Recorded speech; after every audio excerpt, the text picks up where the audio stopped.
Tuta, niaje Mbogi. Niaje. Mimi leo bado kuna huyu jamaa amenibamba design. Mimi sasa Kenya nimeanza kuona tuko na viongozi. Na yenyewe siasa ya ukabila inaanza kuisha in a real sense. Siasa ya ukabila inaisha. Leo sijui ni lini imekuwa, but I hope ni leo ama jana. Adan Duale karibu atwagwe bana. Karibu alimwe na jamaa anaitwa Anthony Kibagendi, MP wa Cheche sijui Cheche South wapi, wa ODM, na we want leaders kama hao.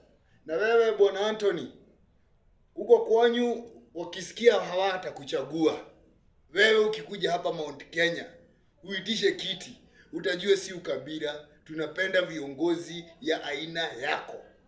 You walked away kwa interview room.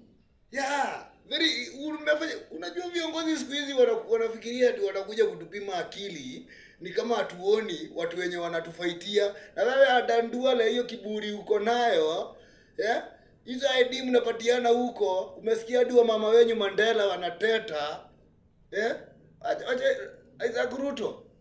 Unafuata watu wengine na unafikiria ati unatuambia 2 term ati tutatii. Ati tutatuchukia sisi watu ya Mount Kenya ati juu like atusikii 2 term. 2 term tunaisikia juu ya nini? Ni nini inafanya? Ni nini mnatufanyia? Ni nini mnafanya kwa ground nini? And then Duale instead arudishe maswali yenye anaulizwa, ati anasema ati ataongea na speaker, huyo mtu asikuwa anaingia. Kwani Kenya mnafikiriaga ni yenyu? Yenyewe watu kwani mnabebaga watu aje kwani? Amuonage kama kesho tunaweza chukua hizo viti? Na hizo viti tukizichukua amuonage hata kama sisi tunaweza wakalia? Na unajua kuna mtu anaweza ingia hapo aseme hataki kitu yoyote, na hataki hongo.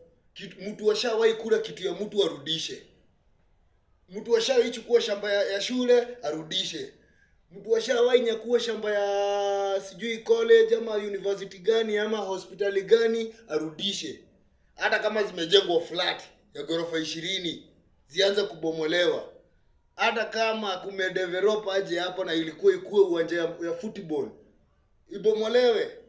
Juu ati wewe unaulizwa mambo ya unaanza ati kusema ati utaongea na speaker, huyo mtu asikuwa anaitwa hapo.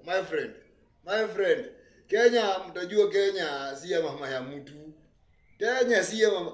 Now we are not afraid of being abducted. You are not afraid of being whatever you think you can do.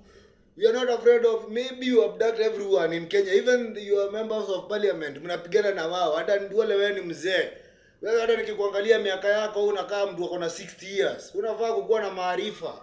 Si ati wewe ndio unakuja kuchukua pesa ya nini? Uko karibu hata kukufa. Na uende hata unipeleke kwa koti, uende useme ati sijui nimedukana kiongozi. Basi kiongozi kama unakula do ya watu, na ati ukiambiwa unaambia ati huyo jamaa, huyo Anthony wewe hata ni mraisi. Mimi ningekuwa nimemfix, huyo hata ningetoka na yeye, achana hapo kanajifanyaga hivi.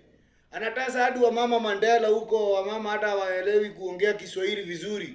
Wanateseka, wananyang'anywa, wanasema wajengewe ukuta. Na wewe ni wewe mtu unaweza watetea huko kwao. Wewe unafikiria wewe tunaweza kuaminia Kenya?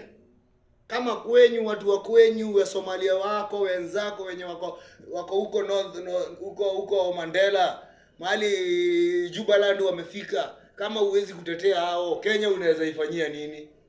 Na Kenya this time around ni tuamke. Watu wote hilo ruka yote ya mafisi. Wajua tumesoma. Doza hata kama wanazipelekaga kwa juju. Kwanza mimi natakaga zenye mnapelekaga kwa shetani. Hizo sasa mnasemaga nazileta kwa choo. Nazifanya ni ati ukinipatia lazima nikuchague. Niitaje wako. Mimi na sitachagua mtu wa kula kitu anafanyia watu. Tunakula pesa zenu zote, hata mzilete na ndege na nini. Pesa mkiletewa watu kuleni. Lakini siku ya ballot kura ni yako.